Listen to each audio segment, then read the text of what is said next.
opportunity we are going to get, what the problems we are going to get, we are going to face, and what the fruits we are going to get. These are all the things which we need to know at the persons who are more experienced in this area, because whatever the students they are studying in BTech and further want to move for the MTech, and the students who are doing the MTech move to want for the PhD, they are always eager about this scope. Certainly, see, there are some advantages, some disadvantages. The very first advantage is that it makes you a more interesting person. It really broadens your horizon. Being a foreign country and seeking how other cultures approach life makes you challenge your assumptions. It makes you see things from other point of view, which turns you into a more rounded and more open-minded person. Also, it gives you the something to talk about. Means studying abroad will help you to become one of those people who have always innovate. Someone who can keep a dinner party enlarged with a portfolio of fascinating stories. When you get home with studying abroad, you too have a plenty of talk about, along with knowledge what you have gained from there in terms of technical as well as the other experiences. You get a you get to learn a new language also, because once you go there, if you go for even suppose some countries where the English is being speak or spoken or some other language is being spoken, you are going to get more proficiency in the language which you already know, and you are going to learn a language which may be new to you. It also makes your resume or your curriculum vitae quite interesting. Better learning opportunities you are going to get over there. You are going to get a lot of new things, a lot of new technological mechanisms. It takes you to your different comfort zone. Means moving abroad for study forces you to be independent and not rely on your family members for support, because you are going to live there alone. You will have to work out for yourself how everything works in your host country. This gives the opportunity to confront any social and anxieties. You may have to become more confident person as a result. You realize that you can do much more for yourself than you previously thought. Also, you can create social networking better around the world, which is not possible by sitting in your home country. If we talk about the problems, there are some problems like high cost. So your family is going to miss you. Some culturals and language barriers, and longer traveling time. In addition to other some problems, high risk also. But ultimately, you are going to be a different person than the other in the mob. I'm happy to hear that the more experienced speakers are going to address you, and I hope that such webinar will enrich you in terms of knowledge, in terms of your, surroundings, so that you can be benefited properly. Thank you very much. I wish a success to this webinar. Thank you very much. Thank you. Thank you very much, Director Sir. Very kind words from you, and it is definitely going to give some real good direction to our students and us also. Uh, I would now request Dr. Raghunandan to please share his knowledge to our students. And I've already told about him that he is currently working as a senior research engineer in Samsung Research America.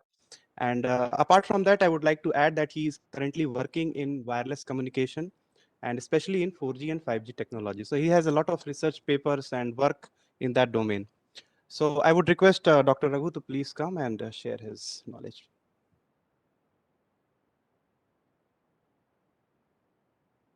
Thank you for the warm invitation, everyone. Good evening and welcome to the webinar. So let me just share my screen, even though I can probably still speak without it. So I'll use this as an anchor for discussion. Please feel free to interrupt me at any given point of time if you have any questions. So in the introduction, the breadth of this webinar was laid out. So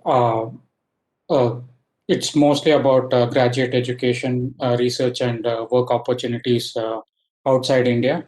So I'll be covering aspects of doing this in the United States. So A little bit about myself. So Ashwini pretty much covered the ground at the bachelor's part. So I did my bachelor's in India, and after that, so I was 21 when I moved out of my hometown, and I've been living in different cities after that. So I went to IIT Kanpur, then I came to the US. Even in the US, I've been um, staying at different parts during different stages of my career. So I recently graduated 6 months ago, and after that, I've been working at Samsung Research America. So what Dr. Shukla said about staying abroad is it rings true to me completely. I can personally say that I have grown as a person, much more intensely in the last 5 or 6 years compared to the first 24, 25 years of my life. So it is definitely something to think about when coming to the US. But as far as the goes, I'll be talking mostly about the ins and outs of a program, and probably touch on a little bit of logistics regarding studying or working in the United States. So okay, so let me begin with master's degree program. So most of you are doing an undergraduate degree. So there are most of there are two stages where you can do research. One is at the master's level, and the other is at the doctoral level. So at a master's level, you typically have two broad categories where you study. One is a thesis option, and the other where you don't do a thesis. So in a thesis option, roughly it's a 2-year program. So here you will be doing relatively less coursework. So you like most of you by now have maybe are in your second year or third year, something like that.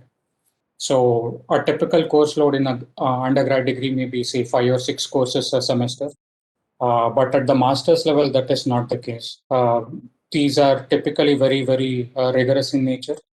So because they are fairly intensive, you can, I mean, it's fairly reasonable to say you'll be probably taking, say, 3 or 4 at most in a given semester. So in a program, you'll probably do maybe 6 or 7 courses, and then entirely the rest of it will be based on research. You'll be doing some funded project given by your advisor or something like that. So that is regarding a thesis program. There is also a non-thesis option that is fairly popular. So typically, students finish that quite early, maybe a semester early than thesis students. Here, it is fairly, more course work intensive, but even then, it's still much more intense than what you would do in an undergraduate program.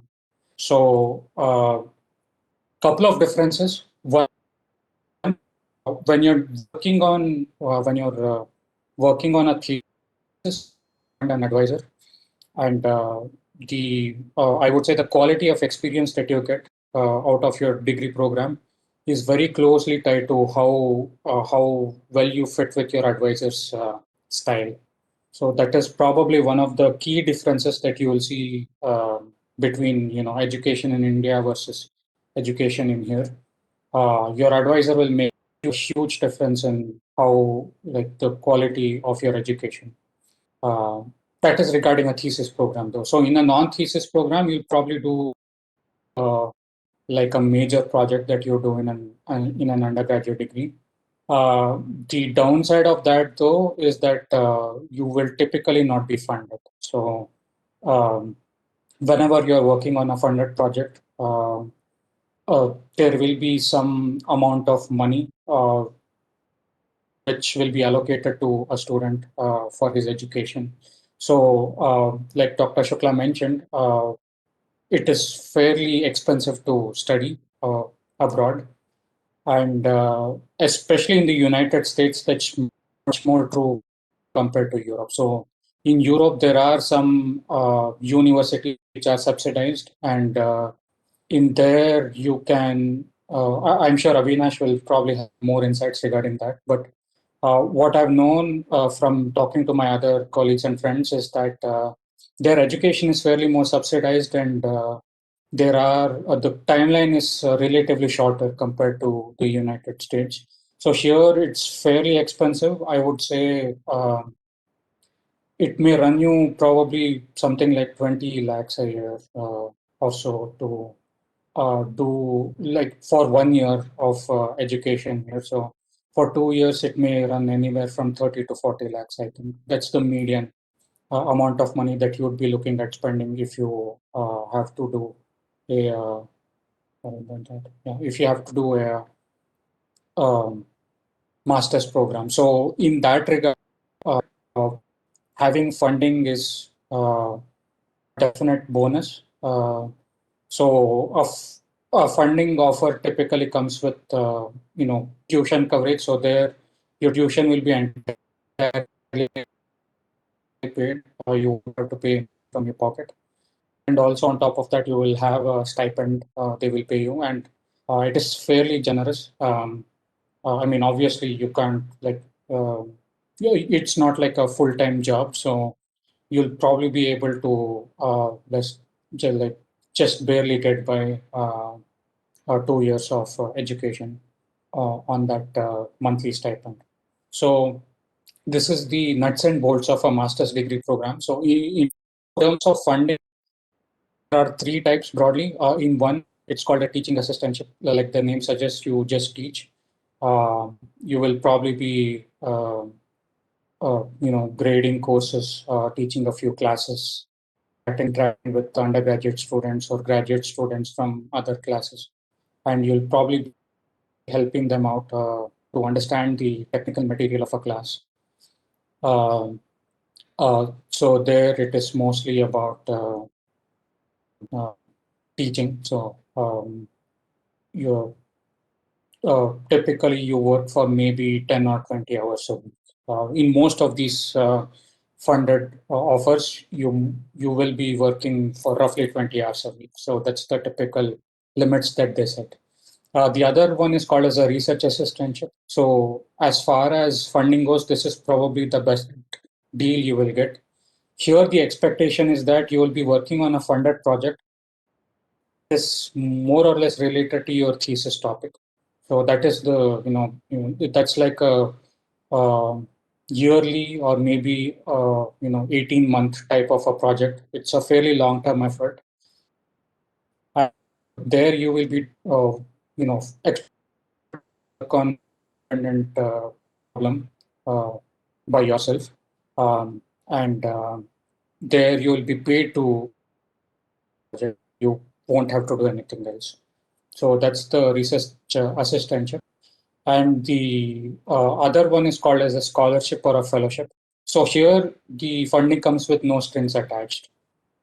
Here you basically, it's just that they look at your profile. If they feel that you're really good, they will just, invite you to apply. Then you'll apply, and then you, uh, attend the program. And there they will probably cover a year or the entire 2 years of your tuition, and you just need to do your thesis and graduate, and that's pretty much it. So that is probably the highest type of freedom that you get. So to summarize, there are different pros and cons. Non-thesis option, even though it may end early, typically end a semester early, you will almost always have to pay out of your pocket because your tuition will not be covered, even if they give you, a stipend or something like that. Because tuition is probably the biggest expense out of a education program. Uh, it, I mean, risk covers folks make sense to do a thesis. So there, your chances of are significantly higher when compared to doing a non-thesis option. So this is regarding masters. Does anybody have any questions, next I'll be talking about PhD programs. Okay, I'll move on. Okay. So this is. Oh, sorry. Did I So have any if questions? if any student has any query, they can raise hand so we can allow them to speak. Oh, sure. Can wait for a couple of seconds.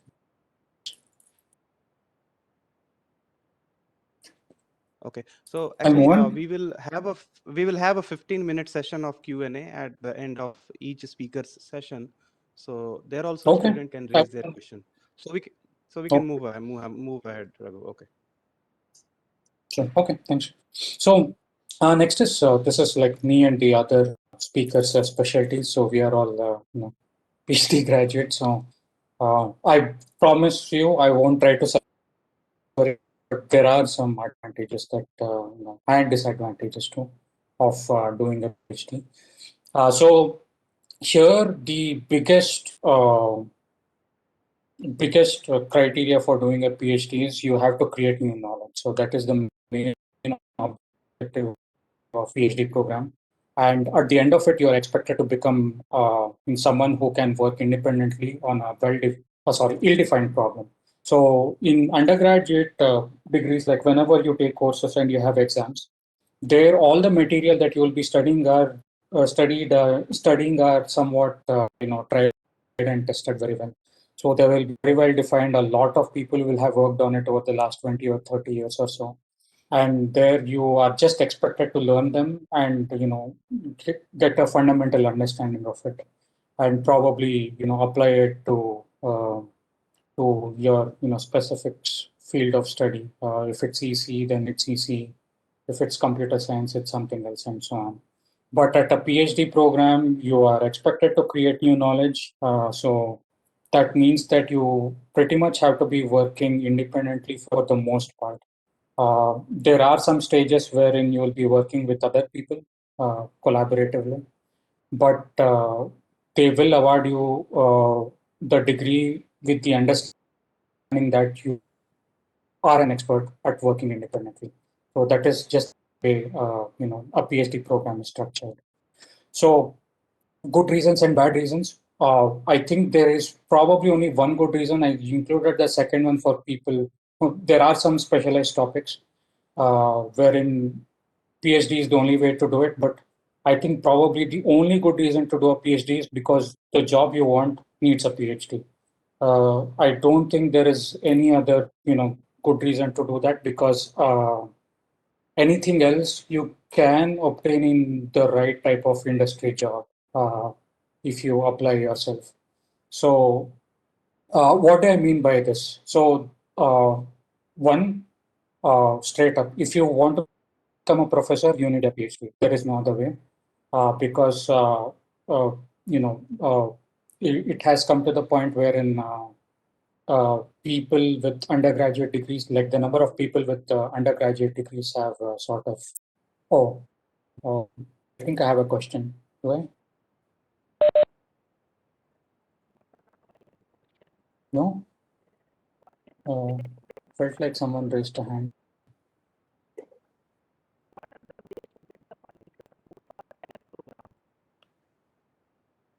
I'm hearing something, but Yeah, let me ask. Raghunandan, can you hear me? yeah, I'm able to.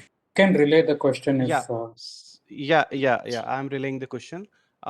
Will you be speaking in your future slides about some financial aspects of getting the MS program from US? Like what are the scholarship available, and what kind of loans are available to the students so that they will be able to like opt for doing their MS from US? I can talk informally about it. I haven't put them on the slides, but if they want, I can probably get a bunch of FAQs, update the slides, and share them later after I'm done. But I don't have them in these slides. It's okay. You can talk directly, like without slide. Okay. Yeah, sure. I can cover that when PhD funding aspects of a PhD as well. I think they kind of mesh together, both of them. Yeah, masters. So basically the master's program, MS program, because most of the students we have are undergraduates. Okay. Yeah. So specifically regarding that, so there I think the way most of them works and the way probably I did as well was probably you will take some type of a loan. Definitely some nationalized banks and private sector banks that provide loans to students. There, I think the expectation is that you will start paying the EMI or right after you graduate. So they will typically ask you what program you're applying for, what university you're applying for. They'll have a well-defined procedure for that at the back, but you can take a loan. So this is without a scholarship. Now, if you get a scholarship, uh, typically they will mention it in your admit letter, like whether you do not have funding. So sometimes there is a bigger university called as a graduate school, and then there are departments within that. So the foundations are made by the individual departments. So most of the time, you can either get funding directly from the graduate school, which is the university.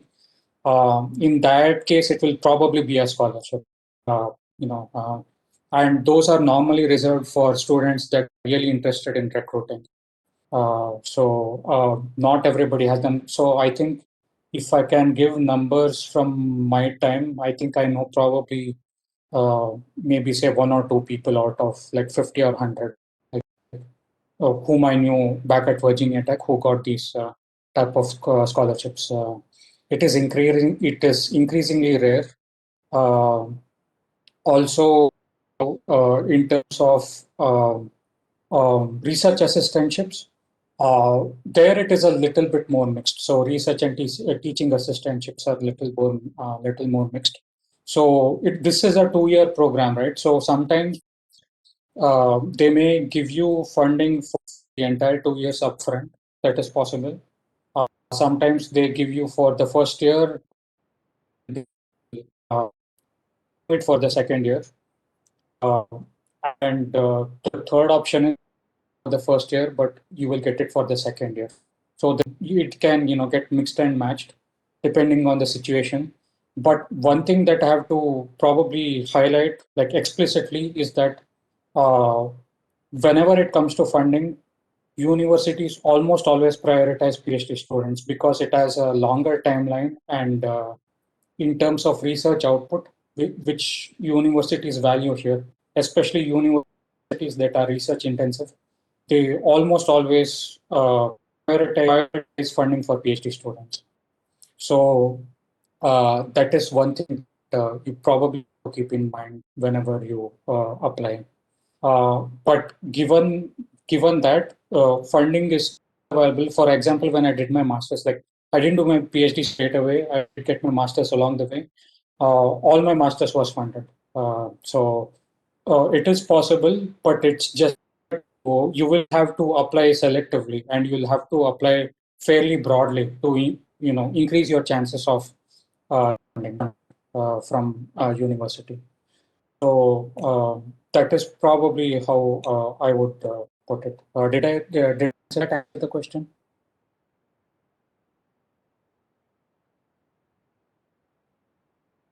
Um, I can probably make a clarification later. Okay. Yeah.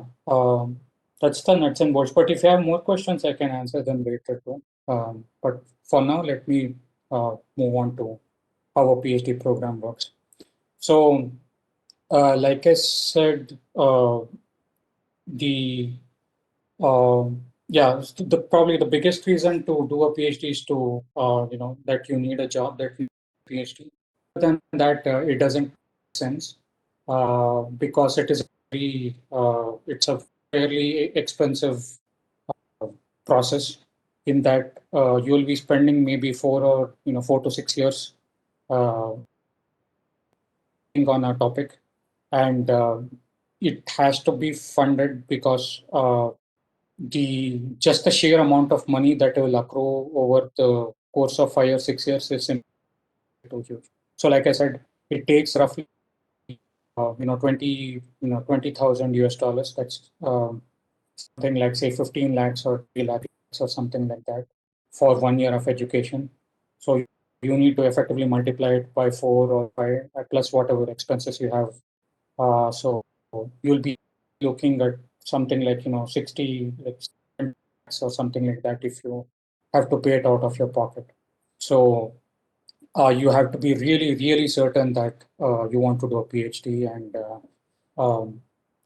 in order to take, it really opens up a lot of opportunities that you don't get without a PhD.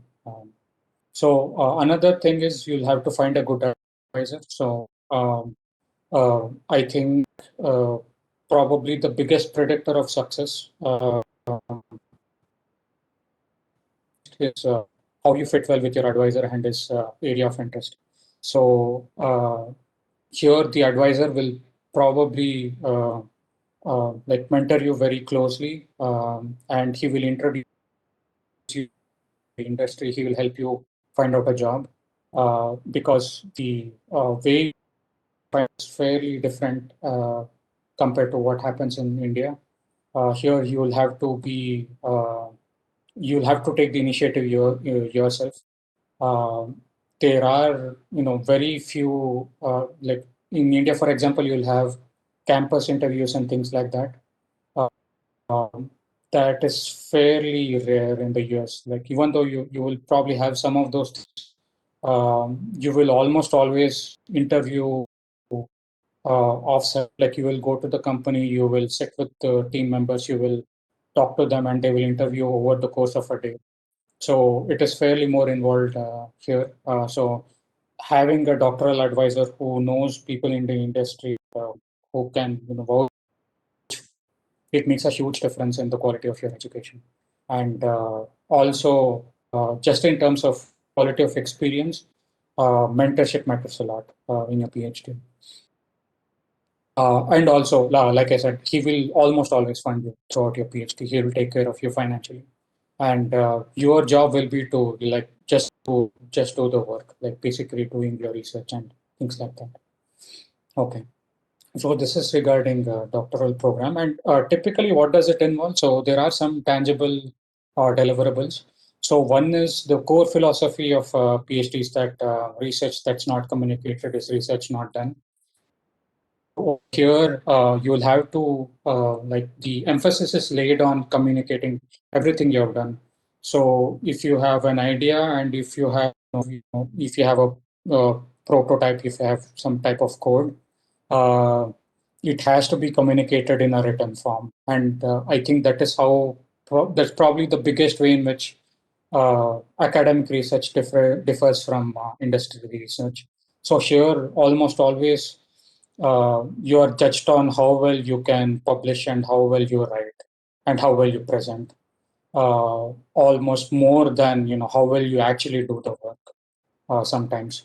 So that is something that needs to be kept in mind. You will have to communicate and have to communicate at different venues, like write papers, conference, journals, and magazines, and you in the end you will write a dissertation.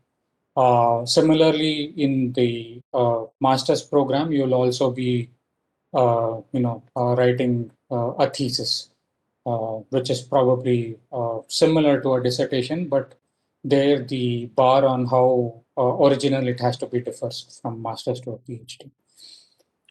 There are a few checkpoints. One is called as a qualifier. They basically test you whether you are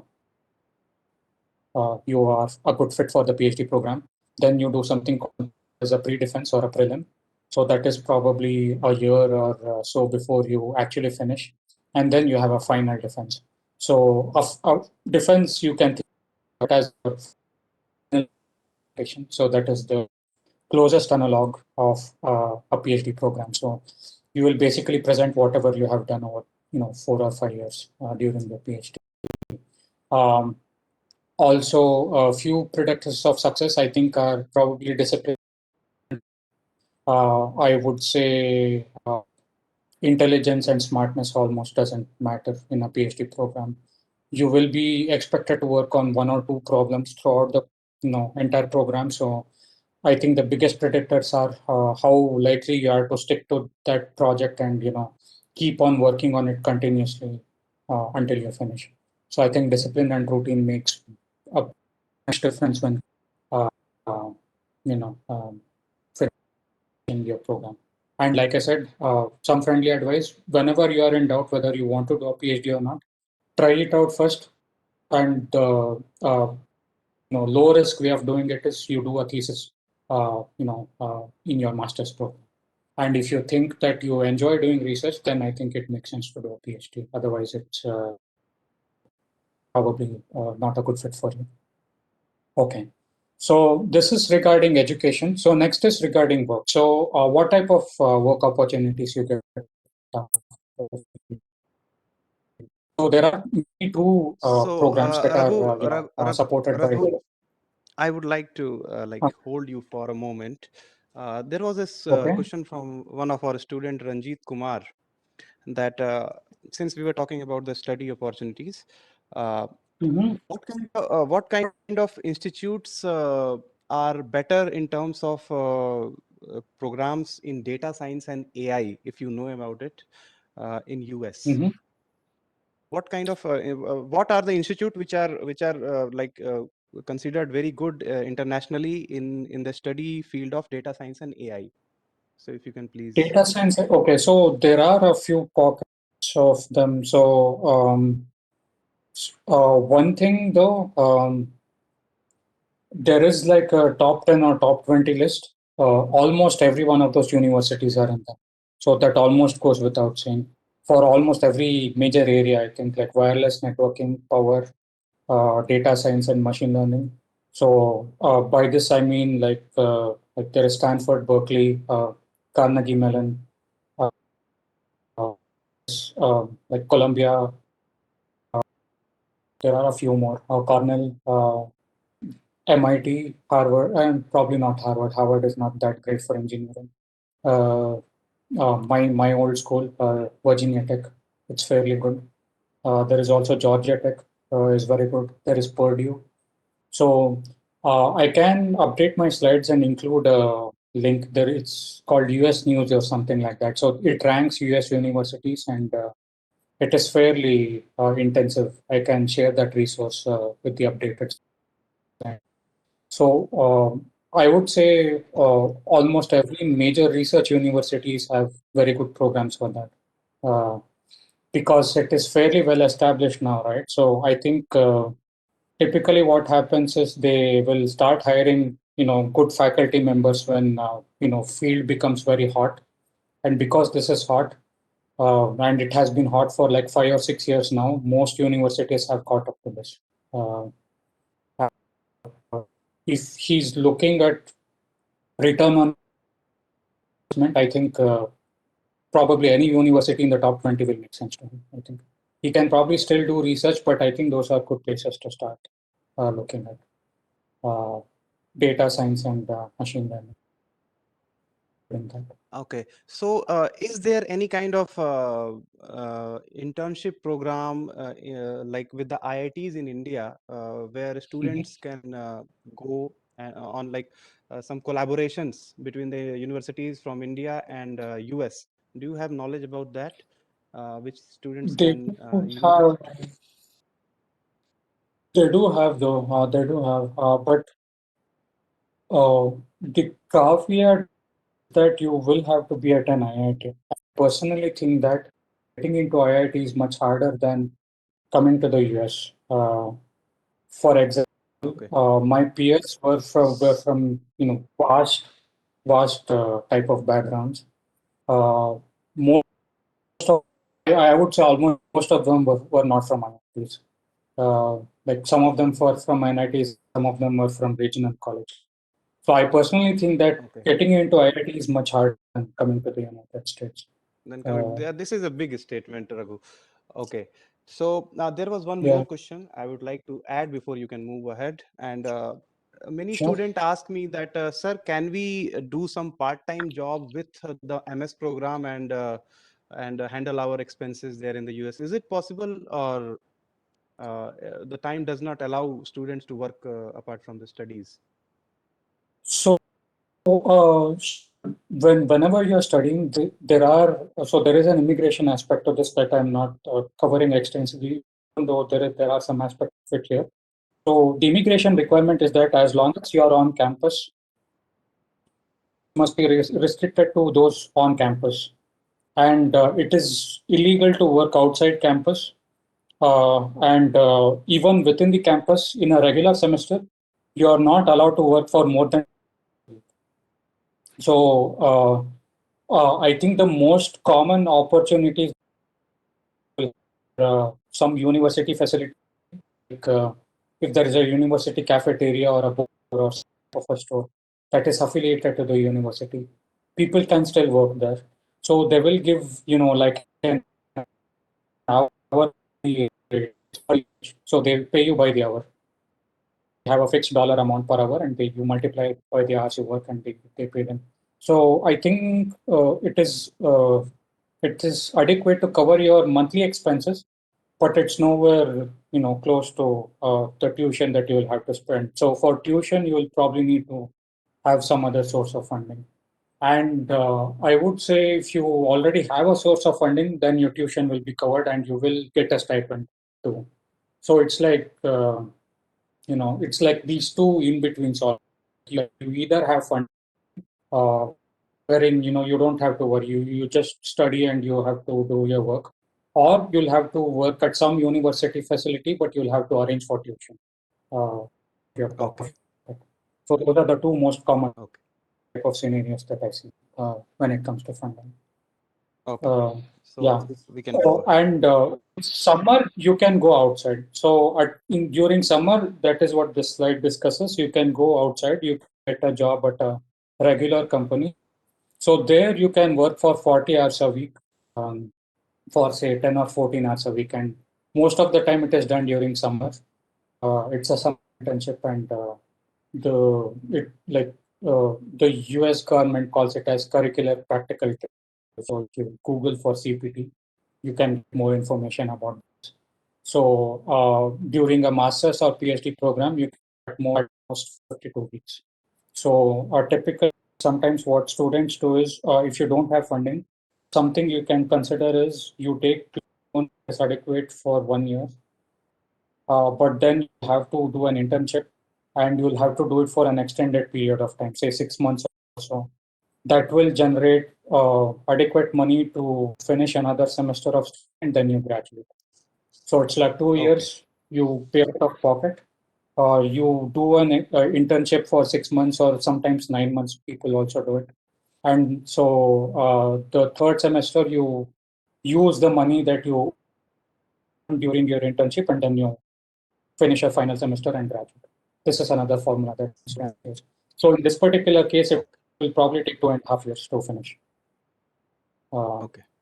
And it almost always has to be in a hot area, because getting jobs also, it takes a lot of effort to do that. So something for internships. There is also something called as OPT, which I am on right now. Here you get to work full time after you graduate.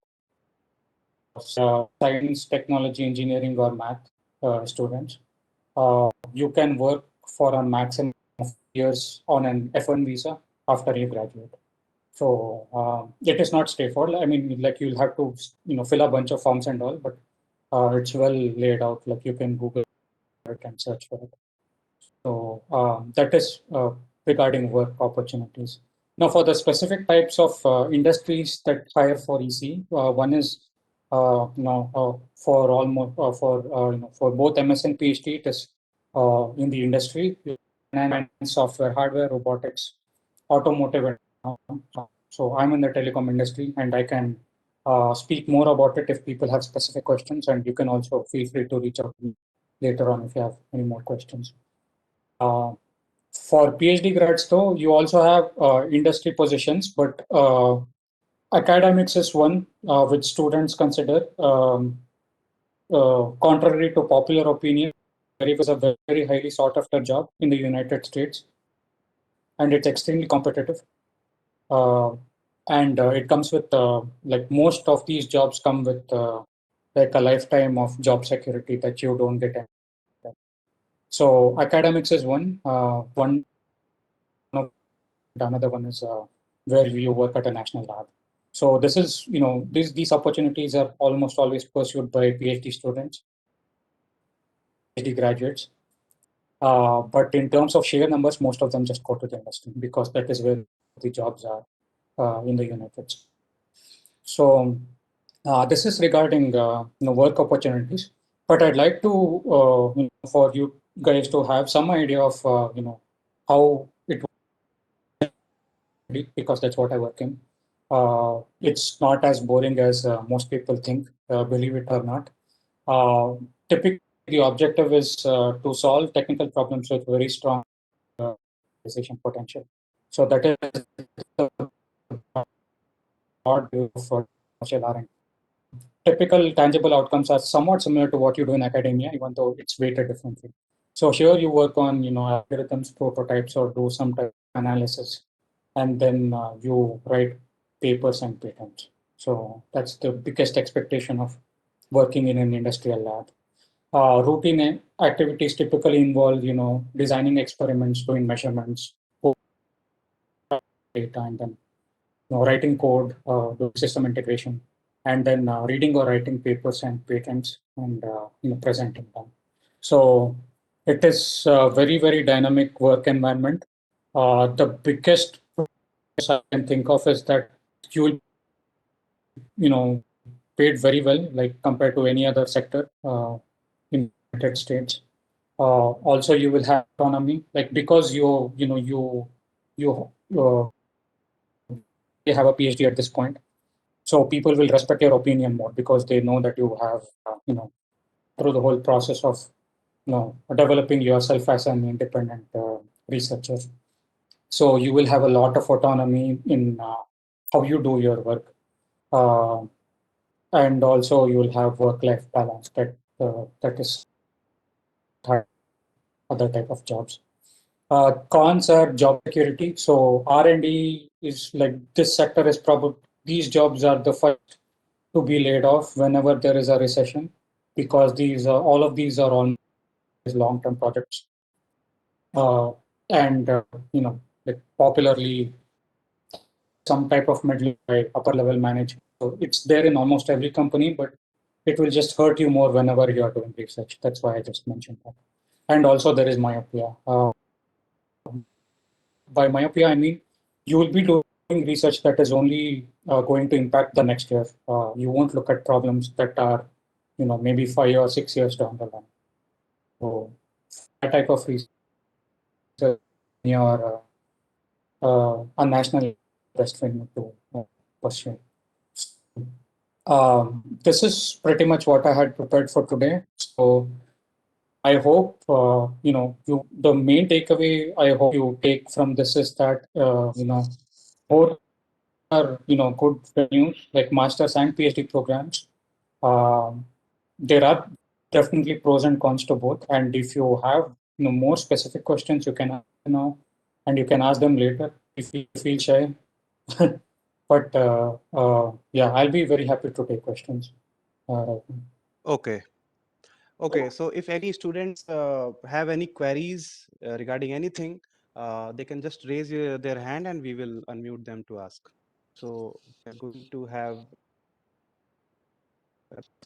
So if anyone has question, they can please raise their hands.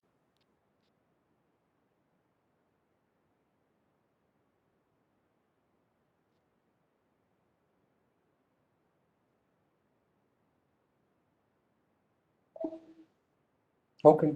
Ranjit, I raised your hand. Srishti Chaubey. So let me unmute her. think they're Okay, putting it on the Srishti, chat. Yes, sir. Sir, am I audible? Oh yeah, yes, I'm able to. Sir, what will be the financial requirements if I want to do a master's in business? Can I get additional aid apart from the scholarship or apart from the classes and other curriculum? I think her I voice think broke. there is some. But Yeah. Srishti, your voice is breaking. You just try to repeat your question. she Am was I talking about audible, sir? scholarship. Yes. If you are unable to speak, you can Sir, am I write in the audible? chat box, and I will. Yeah. Okay. Yes. She's audible. Sir, am I You are audible. Ask your question.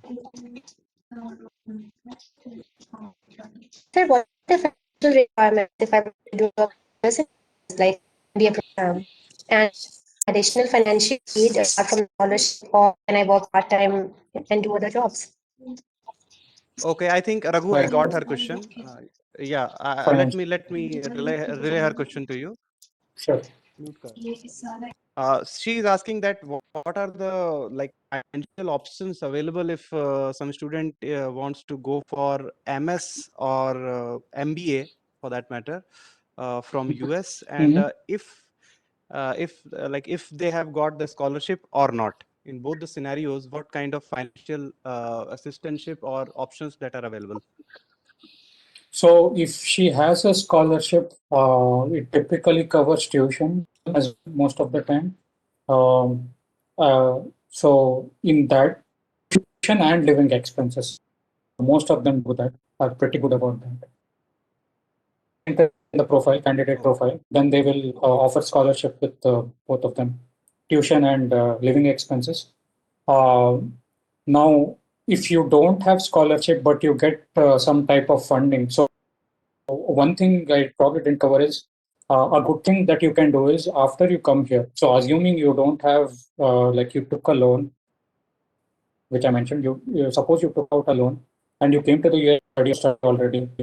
So most people what they do here is they start contacting professors within the day after they come to the US, and most professors will also advertise positions on their website. So here professors are very active on uh, like propagating their research to the broader community. So they'll have websites and things like that, and there will be a mailing list within the department, and you can check them out. And one thing I'd encourage, don't have funding when you come to the US. It's probably best if you start contacting professors, like say professor whose class you are taking, like for credit. You can contact them, and you can contact professors as well. So one thing here is that professors they thrive based on their students, and they will need students to do their research. So if they have an immediate need, they will they will have generated enough money to support a student entire education. And in fact, their biggest responsibility in a research university is to generate money to do this exact type of thing. So contact professors after you join, um, and then you will have like these options, like I mentioned, like so some professors are very risk averse. Then they typically do not give out research assistantships before you join. Like they won't know how well you will gel with the research group, right? So they will wait till you come there, and they will probably test you a little before offering funding. But other than that, like say, assume you don't have research assistantship, you don't have scholarship, and you don't have tuition.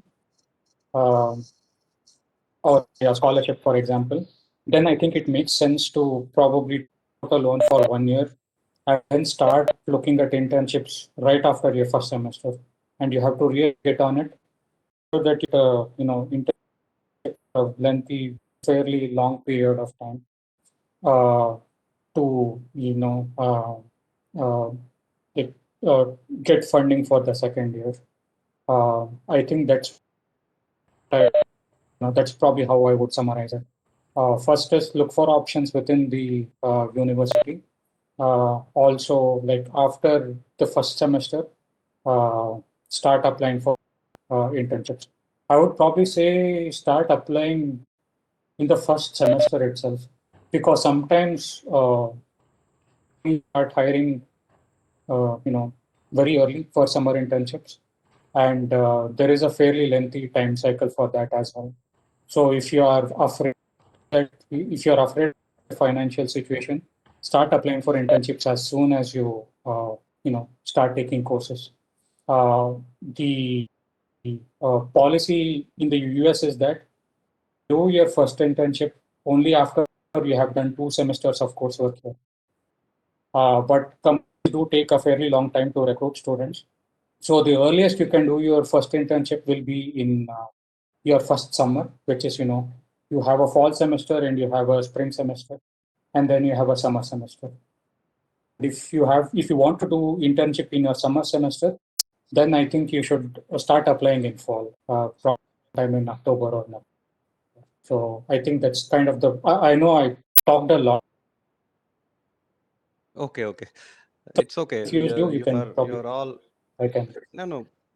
All the information that Yeah. you are providing is very, very helpful.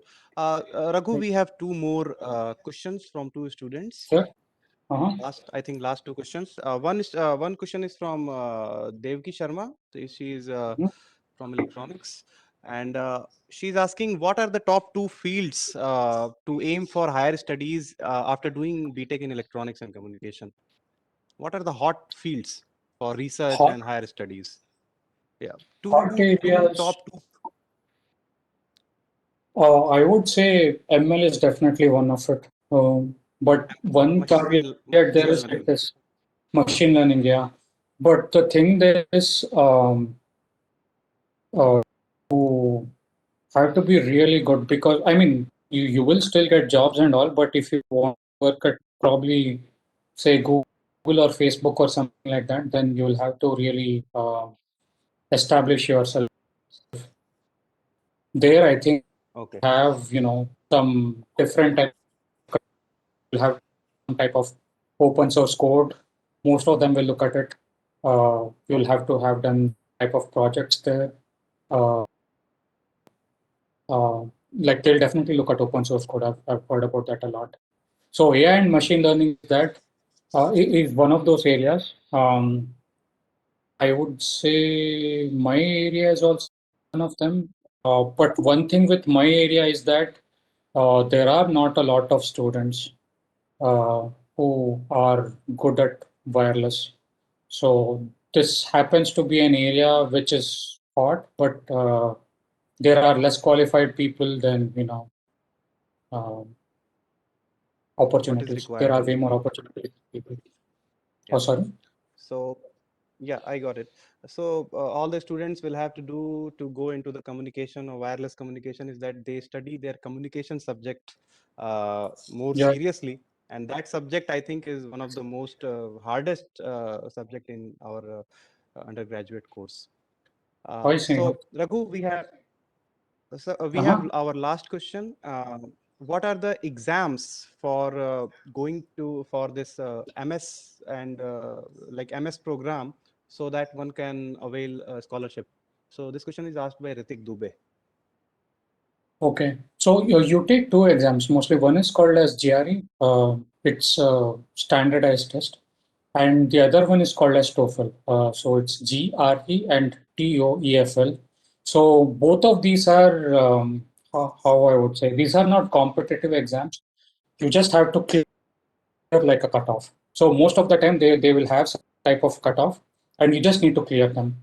And frankly, it personally, I think it does not make a lot of sense to put too much weight into that. But typical scores, I would say, more about scores. If there are some, uh, they have a scoring scheme, and you will have some type of cutoff. Uh, and you just need to clear them. And once you clear them, then they'll take your resume.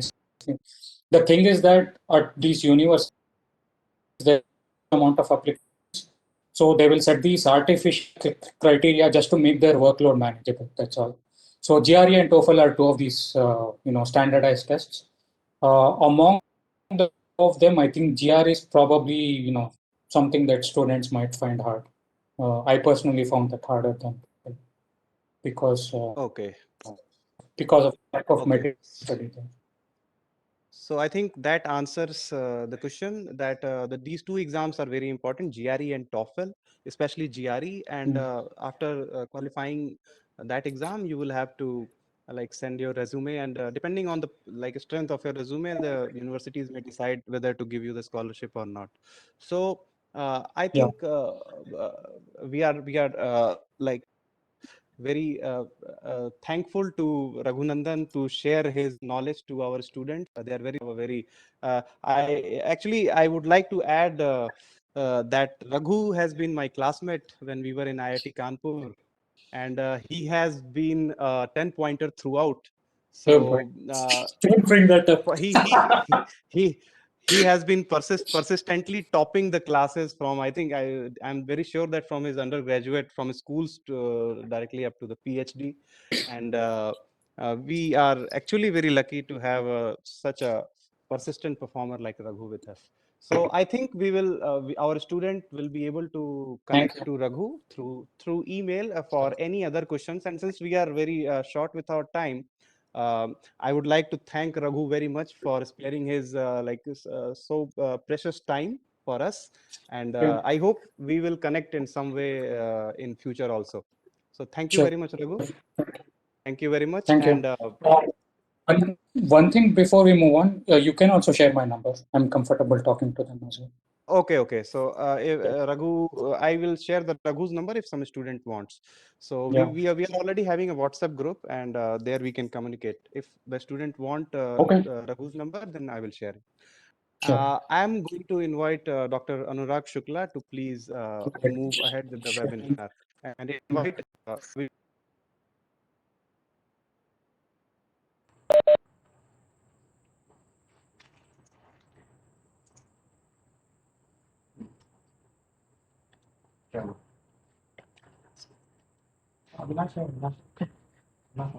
So it is our great pleasure to have Dr. Abhinash Tripathi. He is a postdoc fellow in ETH Zurich. Dr. Tripathi, can you hear me? Avinash नहीं कर पा रहा है अभी. There is some problem. Avinash को co-host.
So, Dr. Abhinash, can you hear us? Yes, I can hear you. So it's our great pleasure to have Dr. Abhinash Tripathi. Currently, he is a postdoc fellow in ETH Zurich. Dr. Tripathi is an alumni of IIT Kanpur, ISC Bangalore, and University of Bristol, UK. Today, we are also celebrating the birthday of great scientist Albert Einstein, who was undergraduate from ETH, previously Swiss Federal Polytechnic. And Professor Albert Einstein was professor for 2 years in ETH, in best of my knowledge. So it's our pleasure to have a speaker from same institute, And on behalf of RECK family, I am happy to invite Dr. Tripathi. Please give some light on topic of the day. Over to you, Dr. Tripathi. Thank you very much. And now I'll share my screen. So can you see my screen now? Yes, we can see. Okay. So first of all, I would like to thank esteemed director and all the faculty members for this webinar and inviting us for this webinar. And also I would like to thank all the participants. So I'm Avinash Tripathi and I'm now working at ETS Switzerland for the last 2.5 years. And in today's talk, basically I'll be talking about higher studies in India and also in Europe, because higher studies in India also is important, because after doing a master's course in India or a PhD also you can come to US and you can come to Europe. So I'll cover both the higher studies in India and also in Europe. So the first thing is, or I would say the most important question which comes in when we are doing our bachelor's is why we need to go for higher studies, right? Because sometimes people, take decision in a hurry and they join any course which they get. Like Raghu rightly mentioned that we should not get into a degree because we have nothing to do now, and first we'll join a degree and then we will think that what to do. So that is not the right way. So the best thing to do is first to think that why you need to go for higher studies and what are your important things to, what are the important things what you love about. So these are the few things you need to understand before deciding which course you are going to join. So there are some advantages of higher studies. I am talking about master's and PhD courses because mostly I think all the members who are present today are engineers. So one thing will be to get into your to know about your subjects really well. So for that also you can go for higher studies. For example, let's say you are students from communication or instrumentation and you want to do your masters in VLSI. So this kind of specific courses you can get in masters. So that is continuous study, like you if you want to know more about your work or like the subjects. Then second thing is when you go for higher studies, you are also improving your job prospective, because when you have higher degrees, it is also easier to get better jobs, also better salary. And then changing direction. I'm glad that one of the participant asked about this question if right now, that if I am doing a civil engineering and I want to go for aerospace engineering in my masters. So the thing is, let's say you are doing civil engineering and you want to go for aerospace engineering, or let's say you are doing electronics engineering and you want to go for robotics, or let's say in micro or nano fabrication, then the thing is, this is possible only through a master's program, because master's programs are much more specific. They are much more specific to a particular field. So, and PhD is even more specific. Like you have to choose a particular topic and you have to start working on that, which I'll tell later. And then the fourth point is expand your professional networks. Means in bachelor's we are mostly not connected to the outer world like industry and all. Only through internship few things are possible. But when you are doing a PhD or masters, you are much more exposed to the external world. So you also build a more expanded professional network, which helps you in the growth of your career. And the last point is research opportunities. Like Raghu also mentioned that there are two kinds of master thesis in the US, where you have to do a master's without a thesis, and second is the master's with a thesis. But in Europe, I will say that you have to do a thesis when you're doing a master's course. And there are two kinds of master thesis. One is a dedicated 6 months, where the master's course is around 1.5 years. One is only for 3 months, because in Europe, the master's degree is 1 year. Unlike in the US, it is 1.5 and 2 years. Here, it is only 1 year. And let's say you want to work dedicatedly on a project of your own, then you can extend your thesis. Now I'll talk about the higher studies in India and what are the, because what are the possibilities of doing higher studies in India. And I'm not going about management courses, because I'm strictly limiting myself to technical degrees. So that's why I've written MTech and PhD here. because I am not covering the management courses like how to do that. So in India, if you want to do a master's, that is the MTech, or in IISc it is called at MSc Engineering, then the first thing is you have to clear the exam, like one of the toughest exam I would say, which is GATE and the UGC NET. So you have to qualify one of these exams, and you have to get your score and the rank. And then after that, you have to apply to, here you can see, okay. So here you can see that, these are all the institutes where you can do your masters in India. So IITs, NITs, the NISER, IISc, IJRS, TIFR, and other government and private universities like state universities. So all these universities need a rank, because when we are going for an MTech degree, unlike private institutions in India, they don't require a GATE score for MTech degree, but all the government institutes like IITs, NITs, and IISc and TIFR, they need, TIFR has its own exams, so for its degrees, but other institutes, they take students from GATE and NET. So once you get a score, then you have to apply to this institute, and then there will be your assessment of your application, and then there is an interview. And then if you can qualify the interview, then you'll be selected for your master's program in all these institutes. And one thing is, there is no fixed number of seats in these institutes, so it varies every year. So like BTech courses, we have fixed number of seats in all the IITs, and even IISc now they have started this bachelor's course, which is called as BS. So unlike that, IITs have also do not have any fixed number of master's courses, and based on the requirement, they take the master student. And then I will talk about the PhD courses.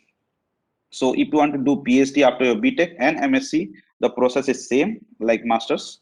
You have to appear for the exam, the GATE and the UGC NET exam, and then the process is the same. The application will be sent to the university, and then based on the interview and your score, you will be selected, or you'll not be selected. So this is also the same like masters.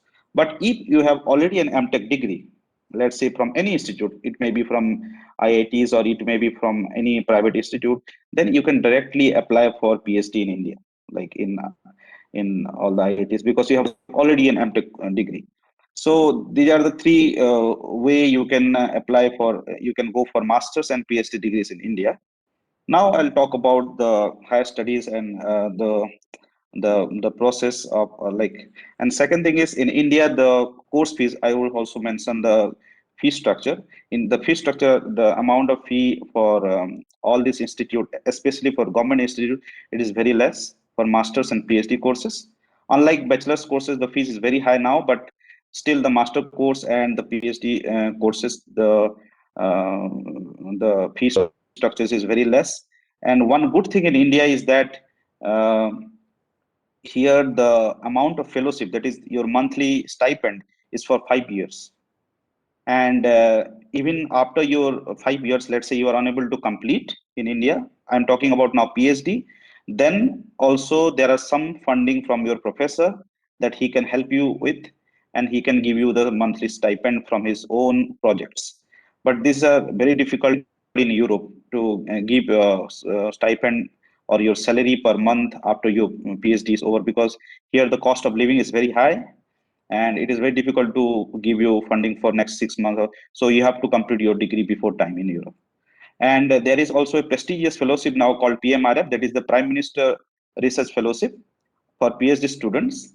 And this is, I think, the most prestigious fellowship for PhD in India, and you will get 75,000 per month. And like PMRF, there are also other fundings, but it is the most prestigious, and you'll get a lot of money here per month. Now I'll talk about the higher studies perspective in Europe. So there are so many countries in Europe, like you can say that like India, we have so many states here, there are so many countries together. And I will mainly focus on three countries, which is Germany, Switzerland, and UK. Because education-wise, these are, I think, one of the three topmost countries in Europe, and the higher studies and jobs in these countries are very good, and you have a lot of opportunities here, and also there are a lot of scholarships. So I'll also share a few links after my talk in the chat, so that you can go through all the links and you can find the scholarship opportunities in all these three countries. So now I'll talk about the higher studies in UK. So I would say that it is actually what Raghu said is true, that it is actually difficult to get into IIT or IISc or TIFR sometimes to get a degree or to get admission in sometimes UK or Germany, because in our case we have to first clear the entrance exam. But here in UK you do not have to clear any entrance exam, right? So for master's course in UK, you have to first clear this one of these exams, which is the IELTS. This is the language test, because they think that whenever someone is coming to our country, he should be or she should be very good at English. So what they want this language test, any one of this. So you have to just pass this test and you have to get the minimum score. And then once you have this score, you have to apply for master's courses in UK. And in the master's course, they ask for your bachelor's credentials. They'll ask for a SOP, and also they want recommendation letters, which is very important. And make sure that whenever you are asking your professor for recommendation letter, it has to be really strong, because these courses are very, very competitive. And now, not only from India, from China, from African countries, from ASEAN countries, many people are applying to Europe and US. So now things have become very, very competitive. So then after you apply to this for master's course, there will be an academic assessment. And then based on your application, you'll get your decision. So here there is no interview. But in India, when you are applying for a master's course in IITs or IISc, you have to go through an interview. But for master's course in UK, you will not have an interview. Now coming to the PhD course in UK. So if you are coming for the PhD course in UK, first thing is to find a host. Host means a host professor who will basically who will be your advisor throughout your PhD career. So first thing is to write to one of the professors, and then you have to talk to him or her and look for funding opportunities. So there's different kinds of funding available in Europe. One is the university fellowship, that the university will give you the your all your expenses, your salary, your research funding, everything. One is called the Marie Curie fellowship, which is very, very prestigious, and here the salaries are also very high in case of Marie Curie. So that also another option. And there are so many scholarship opportunities for PhD, and I'll share those links and you can just go through it. And it is also very nice to have some funding from some institutes, so that your professor will be eager to take you, because sometimes it becomes difficult for the professor to get money from different projects. So if you have your own funding from different institutions like Marie Curie or some other fellowships, then it is always easy to get a PhD. Then once you get your funding and your host is agreeing to take you as a PhD student, then all your application will be sent to the committee, and there will be an assessment. And after that, there will be a committee where your host will not be present, and they will take your interview. And this happens if you are going to avail the university fellowship. If you have your own fellowship, then this interview step will not be there. This is between you and your guide. But if you are availing the university fellowship, then you have to go for an interview, and then after the interview, you will get your decision. So this is the process like in UK for masters and PhD courses. And I would say that the master course duration in UK is 1 year, and the PhD duration in UK is 3.5 to 4 years. And this is very strict. You have to finish your PhD within 4 years, not more than that. But in India, this is not the case. India, sometimes PhD can go up to like even 7 years, 8 years. So there is no ending to it. But here things are very nice, and you will finish your degree within 4 years. Now, there is another opportunity also. If you are planning to do your PhD in India, then also you can visit UK institutions. And there is a fellowship called Newton Bhabha Fellowship. This fellowship is after Newton and Bhabha, like one Indian scientist and one from UK. And this is supported by Department of Biotechnology, Government of India, and British Council. So they give you a chance to visit for 3 to 4 months to UK and carry out a research in any of the top institutions based, and this needs a good strong project proposal. And once you are selected, it is a very good opportunity that you'll come here, you'll get your stipend, all your travel tickets, everything will be covered, your health insurance, everything is covered through this fellowship. And this is a very nice fellowship, and this you can avail to come to UK if you are doing your PhD in India. And now coming to the cost of study in Europe is half that of US. Okay, and even in Switzerland, and the cost of education even less. But the problem in Switzerland is your other costs are very high, like your daily expenses, your house, and all things. But overall, if you look at the tuition fees in Europe as compared to US, then the cost is half of US. And also another thing is, here in PhD in Europe, you do not have coursework. Okay, so let's say you are in US, then you have to go for a coursework like India. And also in US, you have a qualifier exam, like for your PhD. If you can qualify that exam, then you'll continue your PhD.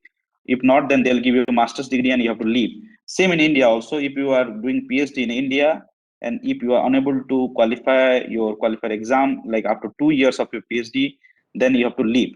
But in Europe, we do not have such qualifying exam. So once you get in admission in PhD in Europe, then after 4 years only, you have to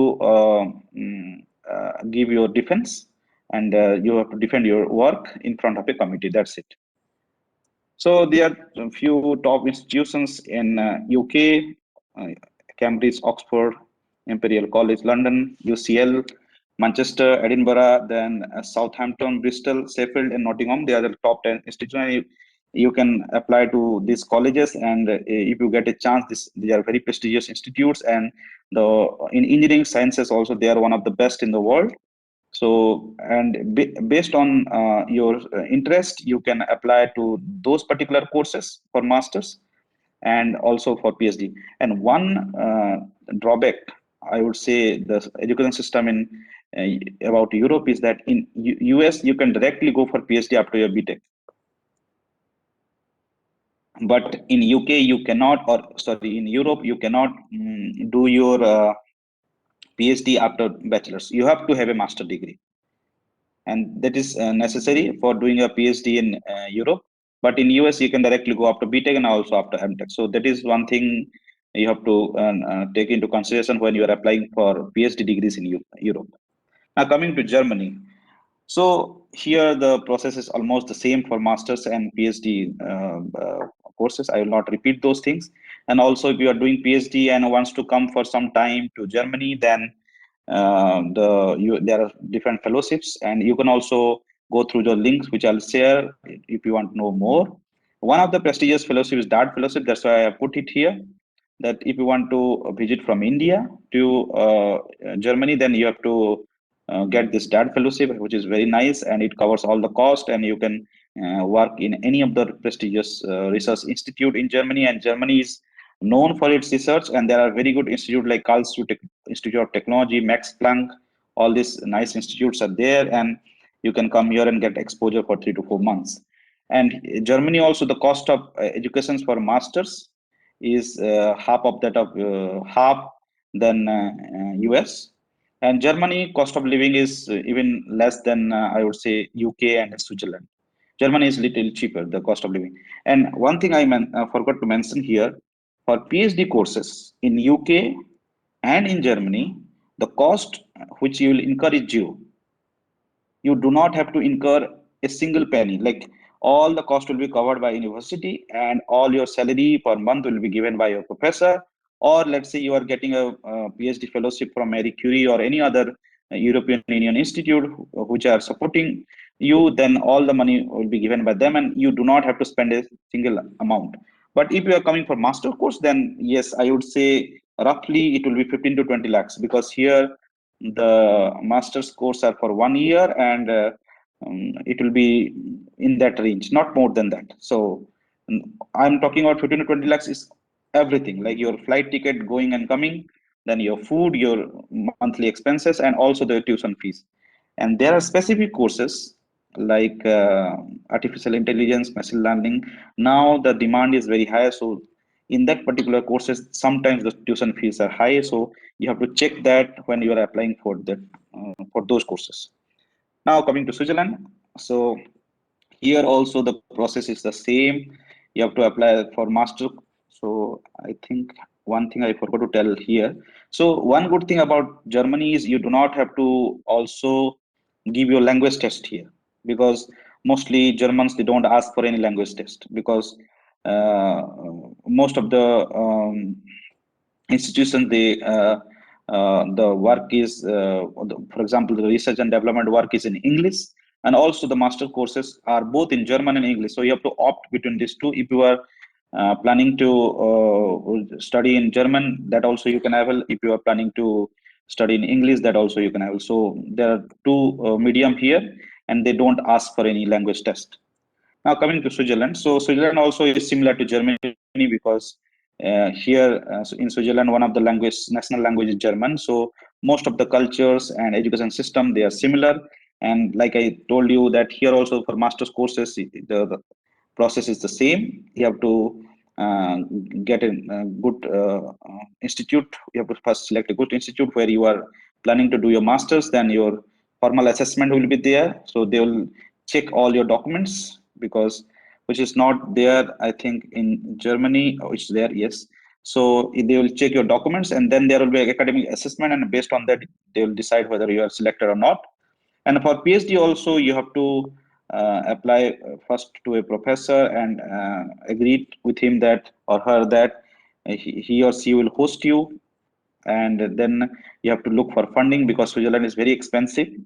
The cost of living are very high, and mostly there are a lot of opportunities for funding in Switzerland. And there are government institutions, there are private institutions which support funding.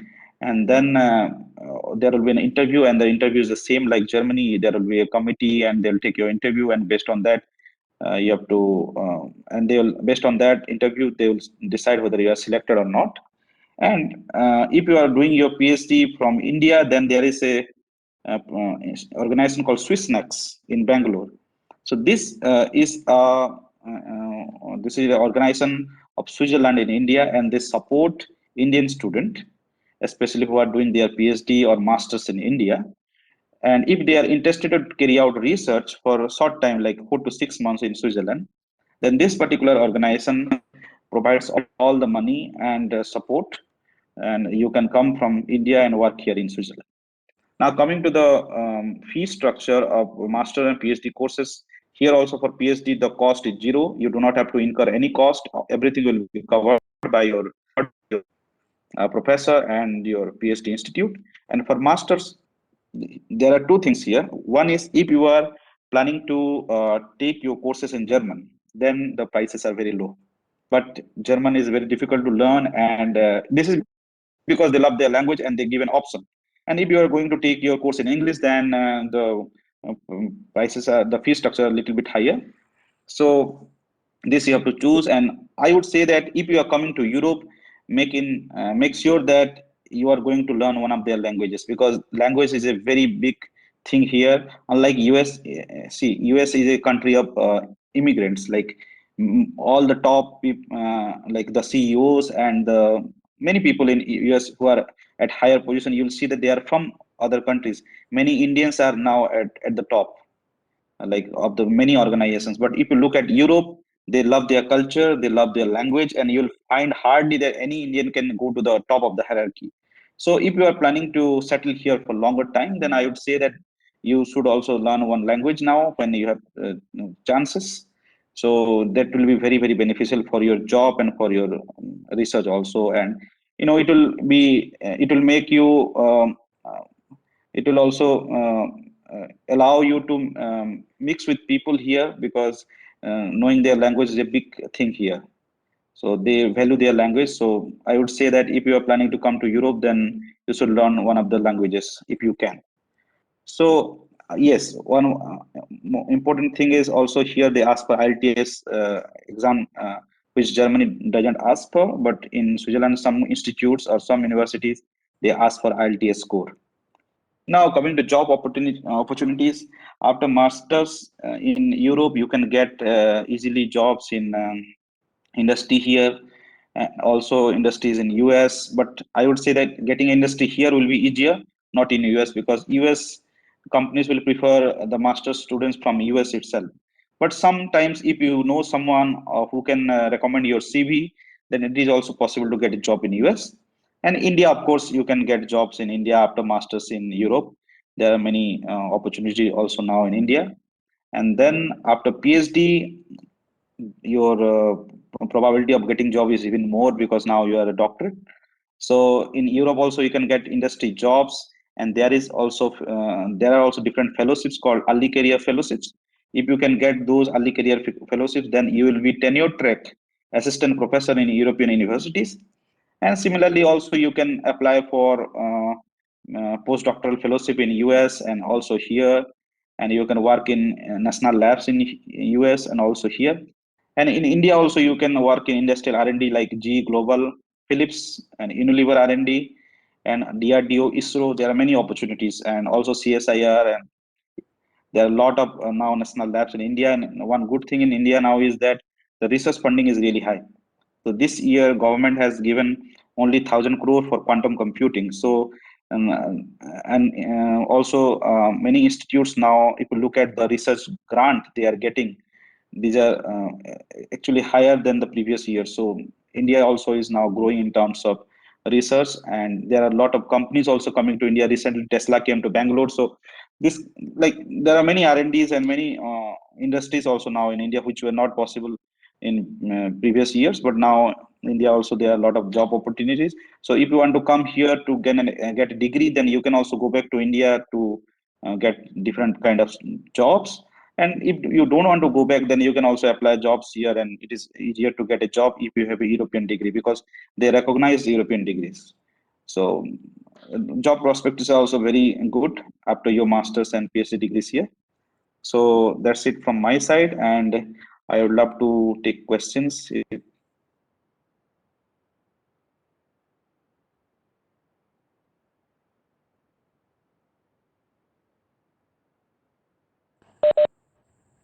Yes.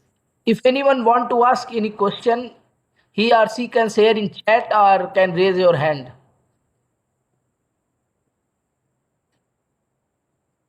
It is very nice session. In a 30-minute session, you get all the information regarding MS and PhD fellowship. Everything is there. So if anyone still want to ask, he or she can raise a hand or post his or message in chat box.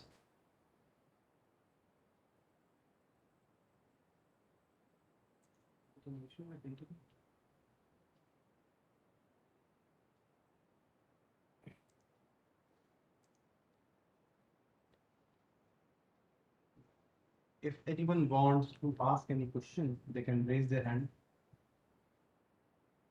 So Ranjeet Kumar wants to ask.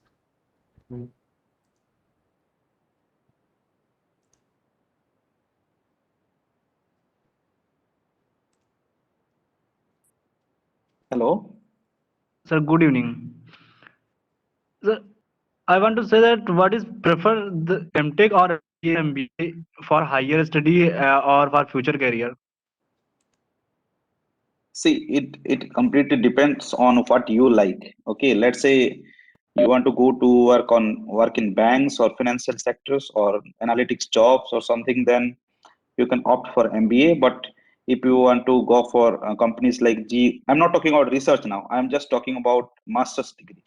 So there are also companies like GE Global, Samsung R&D, and Unilever, and other companies in India that also takes master students. So if you want to join such industries, then you can go for MTech. So it's completely depend on you that what you want to do in your future. So you cannot say that MBA is better than MTech or MTech is better than MBA. So these are all relative terms, and I would say that you can choose any of the degrees based on your like interest, what you like.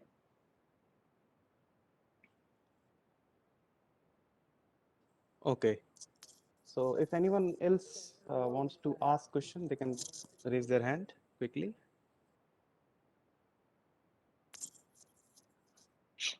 So we will be waiting for a few more minutes before we can move ahead?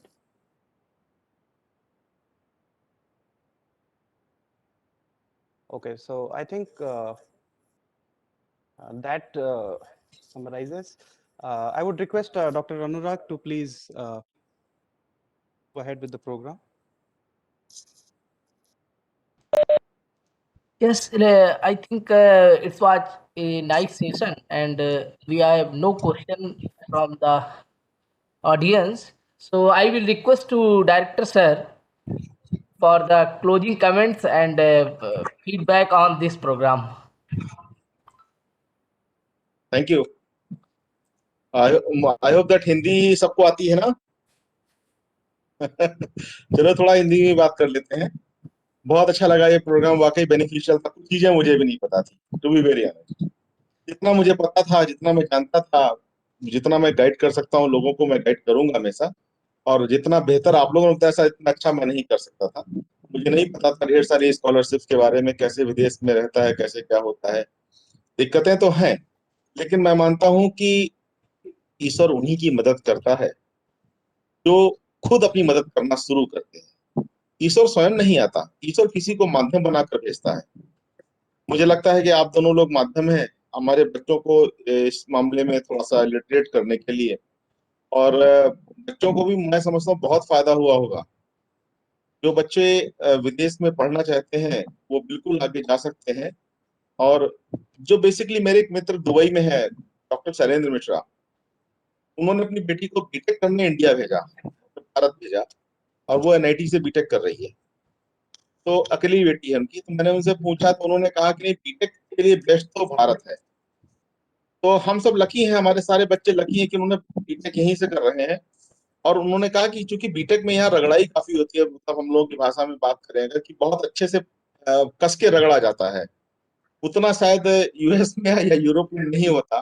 तो इस नाते यहाँ के बच्चे जो है BTech programme में अच्छी एक स्टडी, एक अच्छा ज्ञान प्राप्त कर लेते हैं। और उसके पश्चात जब वो कभी भी यूएस जाते हैं या यूरोप जाते हैं अपनी उच्च शिक्षा के लिए, तो उनको वहां पर एक हायर, एक अपर एज, यानी एक एक विशेष स्थान मिलता है उनकी मेहनत के कारण, उनके मैथमेटिकल स्किल के कारण और उनके एनालाइजिंग कैपेबिलिटी के कारण। और वो जो उन्होंने जो मुसीबतें झेली हैं पढ़ाई के दौरान बीटेक में, क्योंकि यहाँ शिक्षक बहुत ज्यादा रिग्रेसिव पढ़ाई कराते हैं। और ये एक तरह से अच्छा भी है, मैं समझता हूँ इससे ज्ञान बढ़ता ही है, तो कम नहीं होता। तो हमारा जो स्थान है ज्ञान की दृष्टि से बेहतर है विश्व में, और आगे भी हम इसी तरीके से काम करेंगे। और जो भी हमें, हमारा जो मुख्य जो उद्देश्य है कि अब भारत में हम रोजगार कैसे पैदा करें, तो उसके लिए नई जो भी तकनीकी है, जो भी नई टेक्नोलॉजी है, हम बाहर से सीखें या अपनी अपने इनोवेशन से उस टेक्नोलॉजी का नया प्रयोग करें। और इस तरीके से हम इनोवेशन के द्वारा भी आगे बढ़ सकते हैं, उच्च शिक्षा प्राप्त करें, वहां भी हम उनके अर्थव्यवस्था में भी योगदान कर सकते हैं और भारत आके भी कर सकते हैं। और अब भारत में भी काफी अच्छे अवसर उपलब्ध हो गए हैं।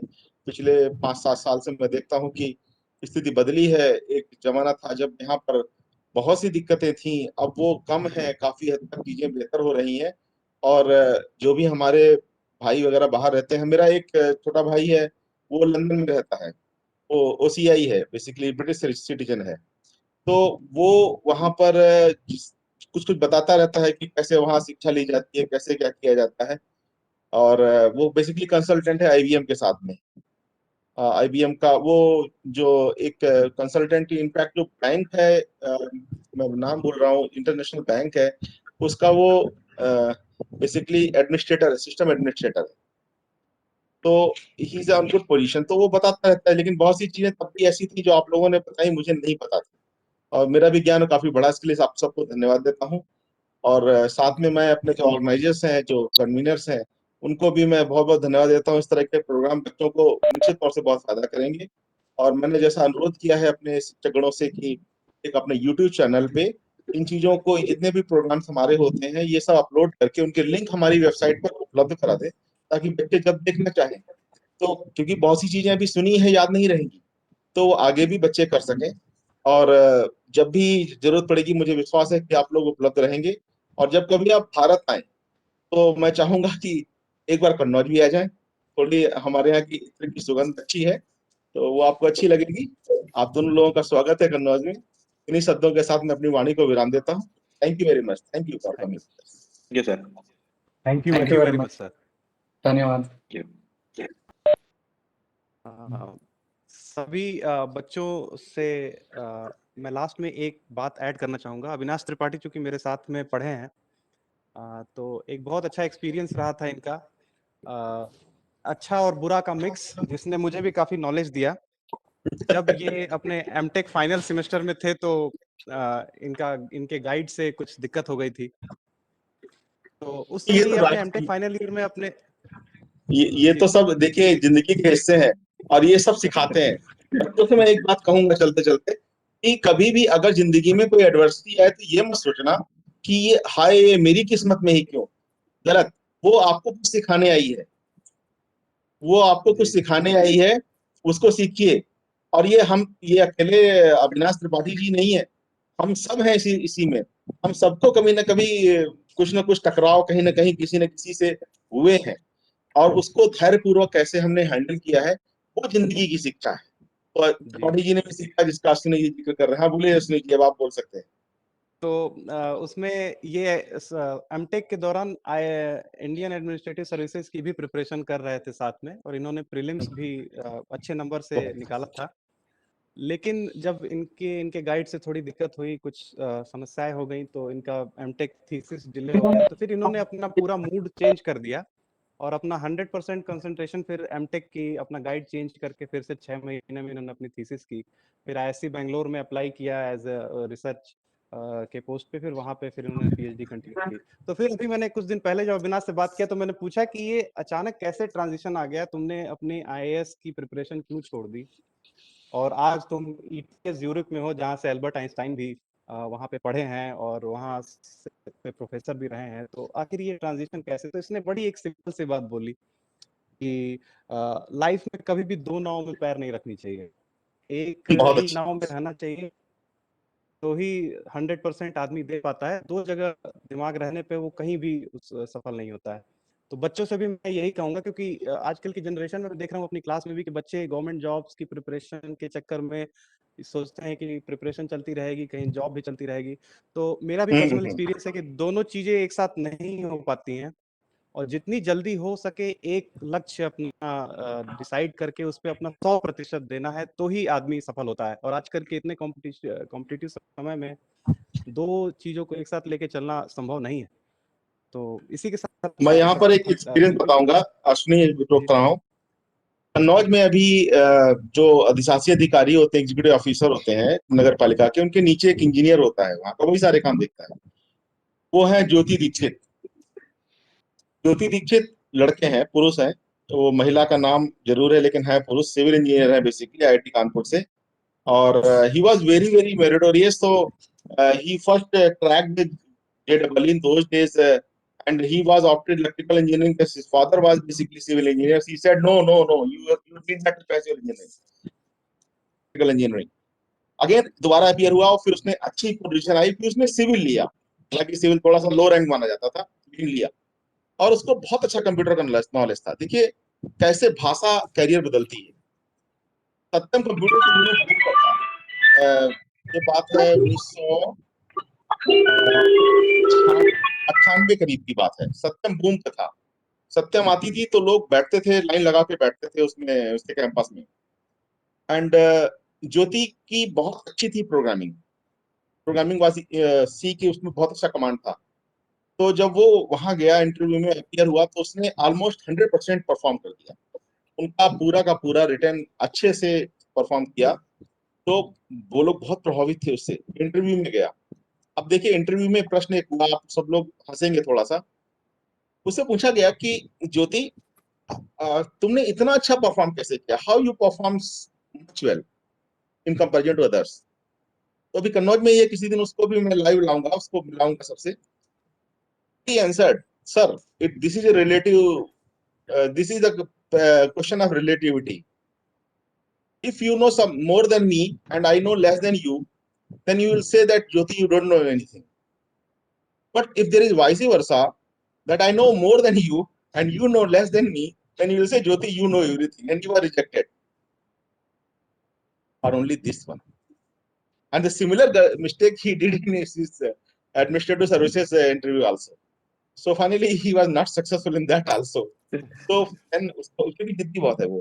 फिर उसको समझ में आया. Now he फिर उसने RES को जो हमारी रीजनल इंजीनियरिंग सर्विसेज होती हैं उत्तर प्रदेश की, उसको करके वो सिविल इंजीनियर बन गया था उसी में. तब से वो नगर पालिका में अभी सब कन्नौज में ही है, पोस्टेड है, और वो हमारे साथ रहा है IIT कानपुर के ड्यूरेशन. मेरा ब्रदर भी IIT कानपुर में रहा है. We were in hall 4. तो चलिए बहुत अच्छा लगा सबसे मिलके, और आई होप दैट किसी तरीके से हम लोग मिलते रहेंगे. यस नहीं. Thank you, sir. Thank you very much, sir. Thank you. Thank you. Thank you, and all the participants and all the students. Thank you for joining this very helpful webinar. Thank you very much and good night. Thank you. So we may Nice. close. Good night.